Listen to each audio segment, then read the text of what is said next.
ચરણોમાં મોજ ગાવે. આ પછી મોહનગીરી બાપુ હોય કે લહેરગીરી બાપુ હોય, વર્તક બાપુ અમારા હમણાં જાતા હું ત્યાં પણ ગયા છો, નેપાળી બાપુને ત્યાં પ્રોગ્રામ કરેલા આપણે બાપુ. શું જો ફकीरी मिजाज रखते हैं वो ठोकरों में ताज रखते हैं, जिसको कल की फिक्र नहीं वो मुट्ठी में आज रखते हैं. આ બભૂતિયું, આ ધૂણા, આ ભગવી દાઢીયું આ નાની વસ્તુ નથી.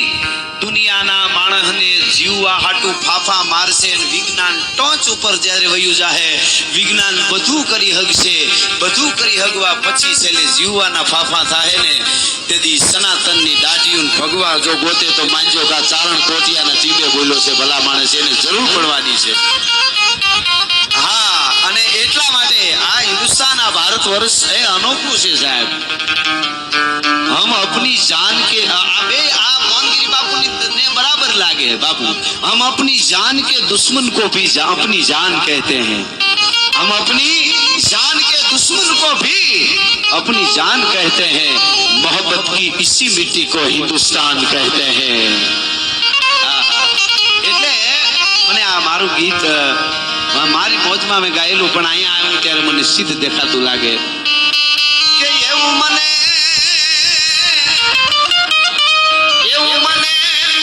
દુનિયામાં ક્યાંય ના ભાવે, બાવલિયાના ચરણોમાં મોજ ગાવે. કારણ અનેક લોક તો લણીને ખાય છે, એટલું એક સંત આવે. પોપટભાઈ વાત કરી ને હમણાં કે હીરા બનાવીને લાડુ બનાવીને ગરીબના ઝૂંપડા દાઢી ગોતી છે, ત્યારે વચ્ચે મેરુભા બાપુ ગાતા એ કડીમાં અમને આજે આમ તોરા છૂટે ભાવ યાદ આવે છે કે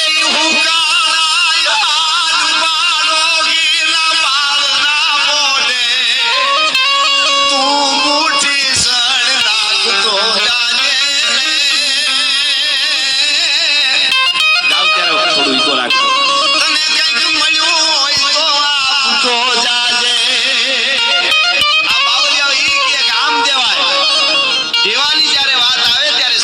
સાધુ પાસે ઈકવું પડે, ઝૂંપડી ના હજી તો આમ તો આટા પૂરા નો બંધાણા હોય, ખાલી હનુમાન ની ધજા ખોડી દીધી હોય અને 10 જણ આવે તો બચ્ચા इसको चाय पिलाइए, रोटी खिलाइए. ओके बाबू लोट तो किधर से भी लेके आओ, पकड़ इसको खिलाओ.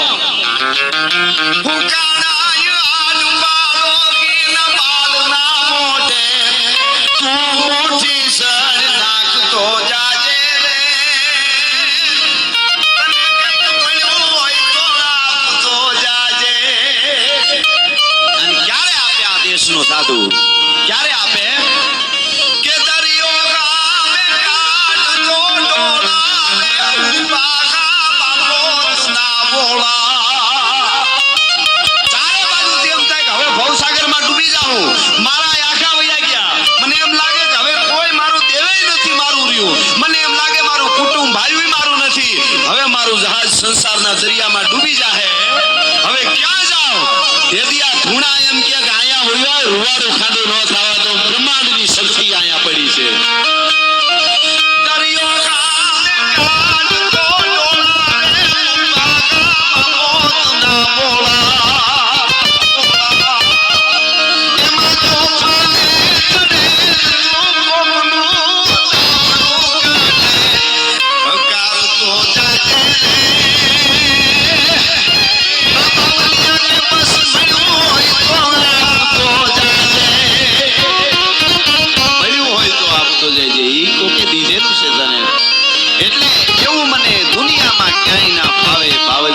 ચરણોમાં સાંભળજો આ કડી.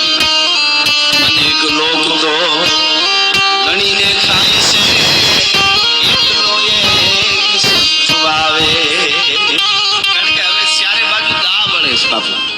વાવવા વાળા નથી, લડવા વાળા ચારે બાજુ છે, પણ ખેતી વાડીઓ સનાતનની હુકાતી જાતી હોય એવું લાગે છે. ઈ હુકાતી જાતી હોય એવું લાગે છે. તુહા ધોકાવ્યા કરો એમાં આવે નહીં કણ એકો, આમાં તો ઢૂંઢે જ દાણા હોય, એમાં મહેનત ફળે માનડા.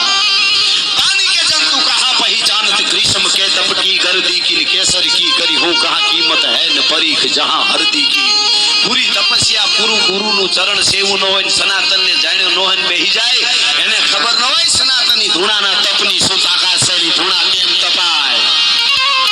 પાન કે જંતુ કહા પહેચાનત ગ્રીષ્મ કે તપ કી ગરદી કી કેસર કી કરી હું કહા કીમત હૈ ન પરીખ જહાં હરદી કી. હળદરના ગાંઠિયાની ખબર ન હોય એને કેસરની કિંમતની ખબર ક્યાંથી હોય ને. કાયર કોને કશું પરી હે કલ સૂરન કો સુધી હે મરદી કી. બજારમાં બગડાટો બોલે ને બારીએથી જોતો હોય આ બાજુ આવે તો કેજે, એને થોડી ખબર હોય મરદાઈ શું છે, એને થોડી ખબર હોય. ઈ તો આર પાર જે ઉતરી જાય ગાડા હુકળે હટીલા જોત પેરડી નિશાન ગાજે ડાક ચંડી દૂધ ઉમે પ્રકૃતિ ઘટા દીઠ ગન પ્રકૃતિ ઝડપે ચટી ઉપાડે પ્રગોળ ભેડા નેડા પતિનાથ ઘોડા ઉપાડે નસરેટ ગન માહી પાટ કુંભી દાટે હેમ રાહે થાટ મળે અસમાના પપેરાટ ધૂંધળા હેરાટ, એને ખબર હોય. એટલે કહેવાનો અર્થ કે વાડિયું બહુ ભૂકાતી જાય, લણવા વાળાની તાણ નથી. પણ ચોખ્ખો અનેક લોક તો લડીને આ ભજન પર બાપુ આખો રાઉન્ડ પૂરો થઈ જાય વાત કરવા. આ તો અમે અટાણે અમને ખબર પડી કે 2020 નો યુગ છે બધા કલાકારો, એટલે થોડું બધું દેતું જવું છે. એટલે અમે ઘણા અમારે ટૂંકમાં વાર્તા કરી હતી કે આને આટલી જ આવડતી હશે. નહીં, અમે હજી કોઈને એવો પ્રોગ્રામ કરવો હોય તો અમે એક જ રાઉન્ડમાં એક જ વાર્તા કરીશું. કહેવો તો એવું એમ નહીં, એક તમે એમ કહો હું અહીંથી એક કે બે દુહા બોલું અને દુહો મારે બોલતું જવાનું અને એ દુહાની કડીને એનું વર્ણન કરીને રાઉન્ડ પૂરો કરી દઉં. હા, એના આપણે ત્યાં આ જીવન મૂલ્યની વાતો બહુ થઈ છે. વચનની જ કિંમત ચાણક્યે બહુ સરસ કીધું, ધરતીના કોઈ રતન હોય તો ત્રણ જ છે, અન્ન, જળ અને વચન. અને અન્ન, જળ, વચન ત્રણેયની હાચવણી કરીને કોઈ સાધુડો બેઠો હોય તો મોહનગીરી બાપુ પછી એની દિવ્ય ચેતનાની વચનની ધૂળી દખાવીને આપણા લહેરગીરી બાપુ બેઠા છે. વચનની પણ બહુ કિંમત છે, જે બોલવા પેલા બહુ વિચારવું પડે. બોલ અમોલ હે, बिन तोले मत बोल, पहले भीतर तोल के फिर बाहर तू बोल. शब्द संभाल के बोलिए, शब्द को हाथ न पाओ. एक शब्द है औषधि और एक शब्द है घा. શબ્દ ઉપર જીવી જવાય, વચન ઉપર જીવી જવાય, એ વાત કરવા માટે અહીંયા હું તમે મળ્યા છે. એટલે અનેક લોક તો લણીને ખાય છે એટલું સત્વાવે અને પછી પાછો પોતાની વાળીને એ અનેરા પ્રેમથી પોતાની વાળીને અનેરા પ્રેમથી લાગણી ભરી લૂટાવે. બાવલિયાના ચરણોમાં મોજ આવે. અને હવે નીકળી સાંભળીશું. કાળથી ડરે નહીં, બોલાઈ ફરે નહીં, આપણને હવને ખીખડાવે. કાળથી ડરે નહીં, બોલાઈ ફરે નહીં, હવને ખીખડાવે. કરે શું? ગાય છે રાત દી એ હરિના ગીતડા, ગાય છે રાત દી મારા ગિરનારીના ગીતડા અને દુનિયાને ગવરાવે. આ બાવલિયાના ચરણોમાં મોજ નાવે. એવું મને દુનિયામાં ક્યાંય ના ફાવે. બાવલિયાના ચરણોમાં મોજ નાવે. એક ઘડી સાંભળજો, મજા આવશે તમને. સઘળી દુનિયા પોતાના પાપને ગંગમાં જઈ પધરાવે. આપણે પાપ ધોવા માટે જાય ને, એ હમણાં મેં ક્યાંક સરસ વાંચ્યું અથવા ક્યાંક સાંભળ્યું, મને યાદ નથી, કે આપણે ગંગાએ જઈને આપણા પાપ ધોવાઈ જાય. એ કયા ધોવાઈ જાય? ભૂલમાં થયા હોય, કીડી ઉપર પગ દેવાઈ ગયો હોય, ખબર ન રહે ને કાંઈક પાપ થઈ ગયું હોય, ગાડી લઈને જતા હોય ને સ્પીડમાં કૂતરાને ભરડી નાખ્યું હોય, આપણે સાઈન ન કર્યું હોય, ઈ પાપ ધોવાય. બાકી આપણે ઉપાડા લીધી ઘોડા જે ઝાડ કર્યા હોય એ તો આપણે ભરવા જ પડે. એમાં તો સારું કરવું તો જ થાય હો પાછું. હા, એમ કે આ ડૂબકી મારીને આ કોકના ગાળિયા કર્યા પાછી આ ડૂબકી મારી એમ ન હાલે. ઈ પાપ આપણે આ બહુ સારી વાત છે કે ભૂલમાં થયા હોય એ પાપ ધોવાય છે. ગંગા હા, કાહુ ને તારે એતે ગંગા તુને તારે હે ને જેતે તુને તારે એતે નભ મે ન તારે હે. દુનિયામાં કોઈ નથી તારે. કવિએ કોઈ કવિત લખ્યું છે, એની છેલ્લી લીટી જ મને યાદ છે, ચારણી સાહિત્યનું આ કવિ છે. કાહુ ને તારે, દુનિયામાં કોઈએ નથી તારે એટલા માં ગંગા તે તાર્યા. કાહુને ન તારે એ તે ગંગા તુને તારે હે, જે તે તુને તારે એ તે નભ મેં ન તારે હે. માં ગંગા તે જેટલાને તાર્યા ને એટલા આપમાં તારાય નથી, એટલાને તે તારી દીધા છે. એટલે હવે સાંભળજો, સગળી દુનિયા મને આમ હું દુઆ સંતો ઉપાડી આગળ ભોળ બધાને કરવાનો સાહેબ. બધા મહાનુભાવો અહીં બેઠા છે, બધાનું સ્વાગત કરું છું અમારા વતી ગૌધામ. અમે બધા અમે તમે કહો એમ જ આપણે બધા હા અમે આયોજકમાં જ છીએ એકચ્યુઅલી બધા. અને મને તો પોપટભાઈ હું 20 તારીખે અમેરિકા મારે જવાનું, હું થયું ખબર નહીં, તારીખ પાછળ ગઈ. નકર હું ન આવી. બાપુ મેં પેલા કીધું તું નહીં થાય તો બાપુ કે થાય તોય સારું, નકર પછી થાય તોય સારું. એટલે એ બધું કેવો મેળ થઈ જાય એમાં. અને આ લેરખડી તો ન જ આવે જ ક્યાંય. ત્યાંના ગુજરાતી બોલાવે છે એની સારી વાત છે, એ બધા સાંભળે છે, આપણું હાચવી રાખ્યું છે. અહીંયા બધા એવા મહેમાનો અમારે ગણપતભાઈ છે, મેહુલભાઈ છે, લંડનથી આ બધા મળી. અને ખાસ તો અમારું જે અમારે ગ્રુપનું નામ ભૂલી ગયો, આમ નિજાનંદ ગ્રુપ, આ ગ્રુપનું નામ ઓમ બધાયના નામ આવડે. અને અમારે ઝાલા બાપા પવનભાઈ તો છે પણ ઝાલા બાપા આવ્યા છે. એમ લાગે ખવારે લાકડીની ઠોર સારો હોઈ જાય. જો અરબોપતિ છે છોકરાઓ. પણ મેં કીધું ને કે ઈ કઈ એમાં થોડું કઈ દરિયામાં પડે તોય થોડા પલળે કોઈ દી, અમુક કક્ષાએ જે ફૂગી ગયા હોય એના માટે. એટલે એની મજા છે. અહીંયા અમારે રાજુમામાંથી લઈ અને ખાસ અમારે આમ તો એવો ગરાહીઓ ઋષિ ગરાહીઓ કહેવાય.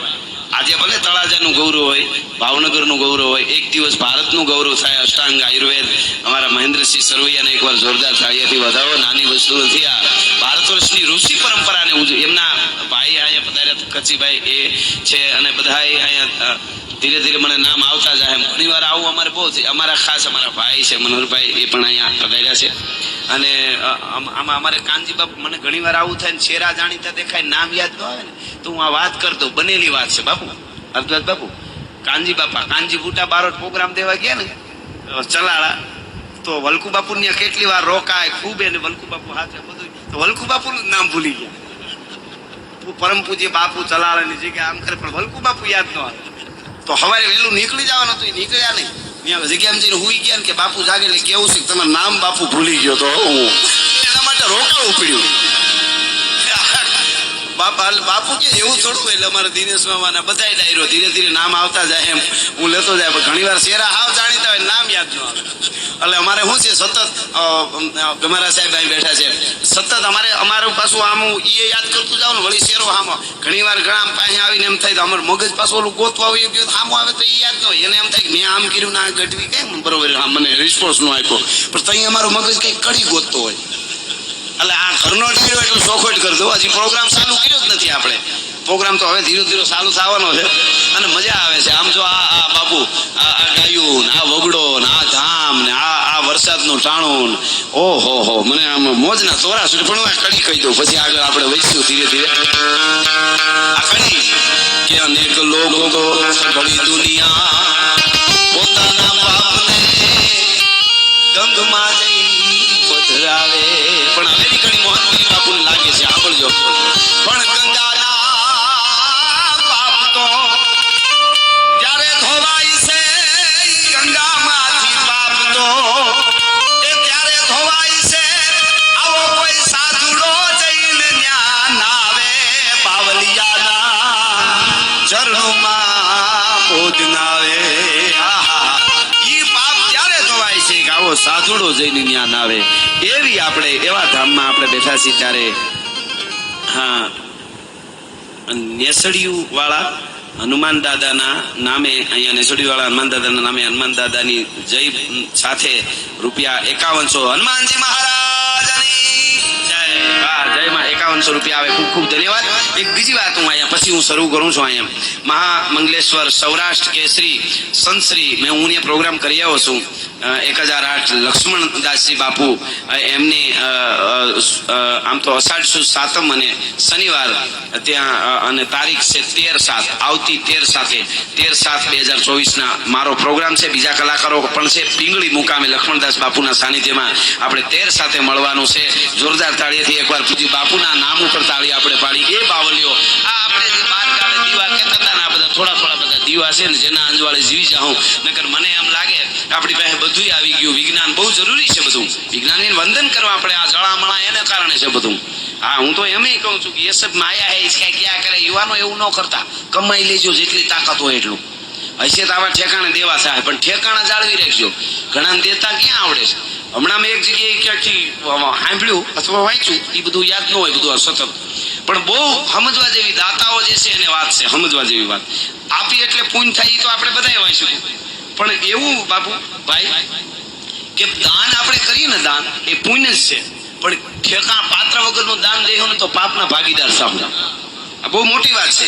આપણે જો ઠેકાણાની આપણને ખબર હોય ને, આંધળું ક્યાં કરી અંધશ્રદ્ધામાં, અને જો આપણને એમ થાય કે આપણે આપણી મહેનતના રૂપિયા હોય અને અહીંયા આ લાખ આપી દીધા અને એ રૂપિયા જો પાપ કરવામાં ક્યાંક જાહે ને, તો જે પાપ ઓલો કરે એનાથી ડબલ આપણે પાપ છે એવું આપણા શાસ્ત્રો કહે છે. એટલે એ પણ ઠેકાણા જોઈને દેવા જેવું કરવું એમ. આ તો સંતોએ મહાપુરુષોએ કીધેલી વાત તમને કરું છું. પાત્ર વગરનું, કારણ કે એ રૂપિયાથી પછી પાપ થાય એમાં આપણે ભાગીદાર હોય. પાત્ર નથી જળતું અટાણે, બધું જળે. મારે મેરુભા બાપુ એમ કહેતા, મનોહરભાઈ મેરુભા બાપુ કહેતા કે હોનાનું ઠામડું હોય ને, હોનાનું ઠામડું, તાહળી કે વાઇટકો થાળી, એને તળીએ કાણું પડી જાય ને પછી પાત્રમાંથી નીકળી જાય. ધાતુ તરીકે ભલે કિંમત આવે, પણ કાણું પડી જાય પછી એને પાત્રમાં સાધુ આવ્યા છે તો આ થાળીમાં જમવા આપો, એમ ન થાય. પાત્રની જ કિંમત છે, જેના ઘાટ ઘડાણા એની કિંમત છે. અને જે ઘાટ ઘડાણા જીવન મૂલ્યની વાતો કરવા અમે અહીંયા આવ્યા છીએ. અહીંયા અમે ડાયા સહી, અમે ઉપદેશ આપી દઈએ એવું કઈ છે નહીં. આ પરંપરાએ જે અમને હોપ્યું છે એ અહીંથી વાતો કરી નીકળી જાય. એમાં જેટલું તમે સારું લઈ લેવો એ તમારા માટે કૃપા ગુરુની. અમારાથી સારું બોલાઈ જાય એ અમારા માટે કૃપા. નકર બાવલિયાઓ તો કાયમના માટે કૃપા વરસાવે છે. પણ આવું જ્યારે ઠેકાણું મળે, આ અમારું છે. અમે અહીં જ્યારે જ્યારે બાપુ બોલાવશે ત્યારે અમે આવતા રહેવું, કારણ કે અહીંયા અમને મજા આવે છે. અને અહીંયા અમને મજા આવે છે એટલે અમને ભાઈએ બહુ સરસ દુહાની યાદી કરી કે અમારી રત આવે ના બોલી તો હૈડા ફાટ મારા. અને હવે તો આ જેઠ મહિનો આ વરસાદ મને એક દુહો કહેવાનું મન થાય છે અહીંયાથી. પણ આખો જેઠ કોરો જાય. આના બે અર્થો છે એટલે બાપુ યાદ આવ્યો. આ જેઠ કોરો જાય તો આમના ખંડમાં ખંડકો નહીં, પણ વગાડનો એક દી એ મને વાહ્યો લાગે વેરડા. પણ વગાડનો એક દી મન વહ્યો લાગે વેરડા. કારણ આ દુઓ બે અર્થમાં છે. વરસાદમાં તો છે જ બાપુ, પણ આ યુવાજન આજે ખૂબ પડકારા કરીને સાંભળવા આવે છે એટલે મને આ હું ગોતીને આવું દીધા કરું કે વહેમો વેરાજી જાડેજા એમને સંબોધીને અમારા કવિએ દુહો કીધો છે કે જેઠ મહિનાનું ગણતરી સોમાહામાં છે જ નહીં. આઠ શ્રાવણ ભાદરવો નાહું છે એટલે જેની અમારા પાસે ગણતરી ન હોય કોરા વૈયા જાય ને એને અમને વાંધો નથી. પણ આમાં જેની ગણતરી છે ગાયું હાટે આપશે ને ઈ દીધા વગર જો વેર્યા વગર વયા જાય ને તો અમને વહેમો લાગે વેરણા. આખો જેઠ કોરો જાય એનો અમને કલાકારો વતી કહું, આપું નથી કીધું કેવા આપવાનું કહેજો. આખો જેઠ કોરો જાય એનો અમને ખંડમાંય ખટકો નહીં, પણ આહાદનો એક દી અમને વહેમો લાગે વેરણા. જ્યારે ડાયા માણસો વર્યા, કારણ કે ઠેકાણા આપણી પરંપરા એ આપવાનું શીખાડ્યું છે. કમાવું ખૂબ જોઈએ. યુવાધન સમયને જરાય વેડફતા નહીં હતા. આપણે 100 વર્ષ જીવતા હતા ત્યાંથી પ્રગતિ કરતા આપણે બહુ કરતા હિતેરે પૂગી ગયા. પેલા 100 વર્ષ જીવતા હતા એટલી પ્રગતિ કરી 30 વર્ષ ઘટી ગયા. એટલે આપણે કોઈ સમય જાતો નથી ને હાલો ઘડીક લૂડો રમી લઈ. હું થયું હમણાં ક્રિકેટ જોતો હાલે છે. અરે બારી કરી નીંદર નહીં આવે. હા છે, સારી વાત છે. રમત છે, રમતને રમત. આપણા સદગુરુના નામનું સ્મરણ ન થાય ને તેથી નીંદર ન આવી જોઈએ કે આજ મારી 24 કલાક ખાલી હોઈ ગઈ. હાય હાય હાય હાય કેટલી ગઈ ગણતરી અહીંયાથી આટલા, આ ફલાણામાંથી આ ભાડામાંથી આટલા આવે, આટલા વ્યાજમાંથી આના આટલા આવી ગયા, ઓલી જમીનમાંથી મેળ્યા તો આમાં મળી ગયું, આમાં આટલા વધ્યા. હાજે બાપુ હુઈ ને તો એ કાળ માથેથી કહેતો હોય કે સુવાસાય હવે આટલા વધ્યા, જેવું કરવું એટલું કરી લે, હવે આટલા વધ્યા. એ પણ જરૂરી છે. એટલે અહીંયા જેટલા મહેમાનો આવ્યા છે, હવે તો રોડ બહુ સારો બની ગયો, પણ પહેલેથી જ બધા આવે છે ને એક લાગણી. આમને કોઈને કાંઈ બીજું લઈ લેવું નથી, પણ અહીંયા મજા આવે છે. અહીંયા બાપ આપણે ક્યાં કીધું, આપણે પાંચ પાંડવો, વાત તો આખી નથી કહેતો, જાણીતી છે, તમને બધાને ખબર. પાંચ પાંડવો ને યુધિષ્ઠિર ને અને યક્ષ ને ઓલા યક્ષ ઓલા પાણી પીવા જાય છે ને યક્ષ એને બધાને પ્રશ્નો કરે છે ને આ બધાને ખબર છે. પછી જે પ્રશ્નનો જવાબ ન આપી શકે એટલે બધા ભીમ ને અર્જુન ને પાણી પીતા નકુલ સહદેવ જવાબ ન આપ્યા એટલે યક્ષ પ્રગટ થયો એને, એટલે એ તરત જ બેભાન થઈને પડવા માંડ્યા. એની આખી બહુ જબરી વાત, પણ બાપુ મને ટૂંકમાં એને એક જ વાત કરી કે હારામાં હારી ધર્મ કયો એમ, અને એમાં યુધિષ્ઠિર એનો જે જવાબ આપ્યો ને પછી યક્ષએ બધાને સજીવન કર્યા. આખી વાત નથી કરતો, બહુ મોટી છે, પણ આમાં પરંપરામાં જાળવા જેવી વાત છે એટલે અહીંયા સનાતન સાધુડાના સાનિધ્યમાં કહું છું. એમાં યુધિષ્ઠિરે કીધું મોટા મોટો કોઈ તમારો ધર્મ હોય ને આ બેઠેલા બધાને કહું છું, તમે બધાય ધર્મને વંદન કરો, કાંઈ વાંધો નથી. આ 5000 વર્ષ પહેલા લખાયેલી વાત તમને કરું છું. યુધિષ્ઠિરે કીધું હારામાં હારો ધર્મ માટે જે ન ભૂલવા જેવું શું? યુધિષ્ઠિરે કીધું પોતાના 7 પેઢી 72 પેઢીનો જે ધર્મ હોય, હું નથી કહેતો, યક્ષએ પ્રશ્ન કર્યો અને યુધિષ્ઠિર કહે છે 72 પેઢીનો જે તમારો ધર્મ હોય એ જ ધર્મને મૂકે નહીં, કદાચ કપાઈ જવું પડે તો એ જ ધર્મને સોટી રહીએ, એમના માટે વળગી રહીએ, આનાથી મોટો એકોય ધર્મ નથી. આવું યુધિષ્ઠિરે યક્ષને જવાબમાં કીધું, હું નથી કહેતો. એટલે આવી બધી વાતો જાળવવા જેવી ખરી. મારી બધાને વંદન ખરા, આપણે આમાંથી ઘણા બધા ધર્મો થયા હોય ને સારું કરતા હોય ને બધાને વંદન, પણ યુધિષ્ઠિર કે પોતાના મારા 72મી પેઢીએ મારા દાદાએ જે ભગવાનને પૂજ્યો છે એ ભગવાનને પૂજીનું જો બીજે ન પૂજું, બીજે જો વયો જાઉં, એને જો હું ભૂલી જાઉં